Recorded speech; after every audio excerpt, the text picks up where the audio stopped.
name is Matthew Cummings, and I teach the intro course to the Integrated Marketing Communications program, Introduction to IMC. I've been a faculty member for the IMC program since 2006, and I'm also a graduate of the program in that same year. So started teaching shortly after I graduated. My day job, I manage PR and media relations for a large insurance company, Fortune 500 insurance company based in Pennsylvania. And my background is in broadcasting, in marketing, and in communications, most recently on the PR side. I'd say there's a lot of reasons why I teach in the program, Chad, but the two most significant is the diversity of our students, right? So this is an opportunity for me to meet the next generation of marketing communications leaders.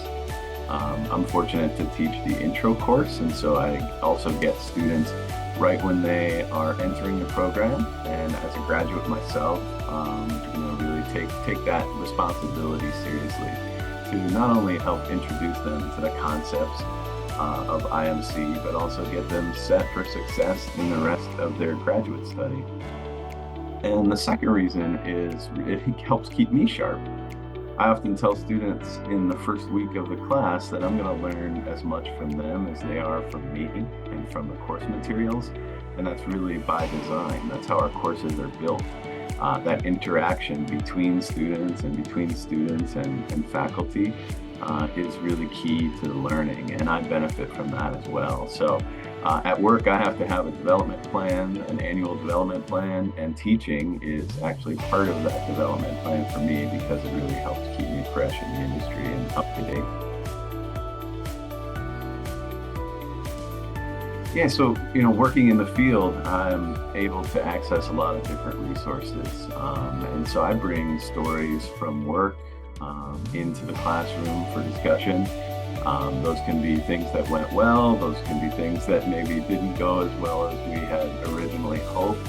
I think, it provides students with an opportunity to learn from those. There are also lots of resources that we have available to us as professionals. Some of those provided by WVU for instructors and for students, and the resources through WVU libraries.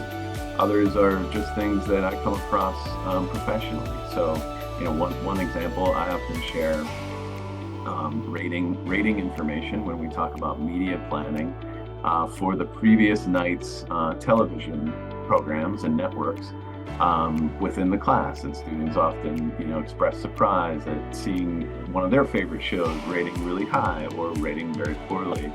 And so that is just fresh information that's 24 hours old, but it just allows us to discuss things that are current and give them access to things that they may not have otherwise. Yeah, so a couple different things that I do in my class I think are unique and that students have told me that they value. In the second week of the class, right? So this is the intro course. Students are just getting into grad school, just finding their way through eCampus. I have kind of a Ask Me Anything session for students just to say, how are you adjusting to this? What questions do you have as you've poked around the class? What can't you find that I can help you find, and what has you concerned about the upcoming discussions or assignments that I can help to solve. So we do that in week 2.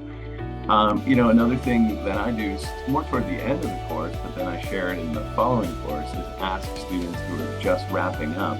We do this in week 7 to share advice for the incoming students in the next term. So right now, for example, I'm teaching a class. I've asked students to share information and advice for the next class that is coming in, and then I'll sort of aggregate that and share that in the first week. So it's not me, it's not the orientation module providing that advice. It's words from those who went before them, and students have really said that that's helpful.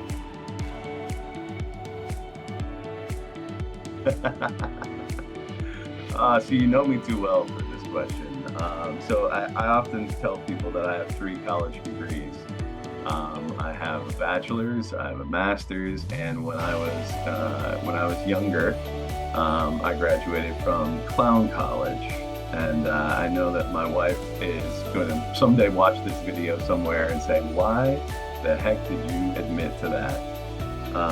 But when I was young, my grandmother actually wanted to go out to hospitals and do different, just put a smile on people's face, and she suggested that my sister and I go to clown college with her, and it was a project, it was something that we did together, and so we did that, and I learned how to juggle, which also comes in handy in my personal and professional life in other ways. But so yeah, so that's the answer to that question.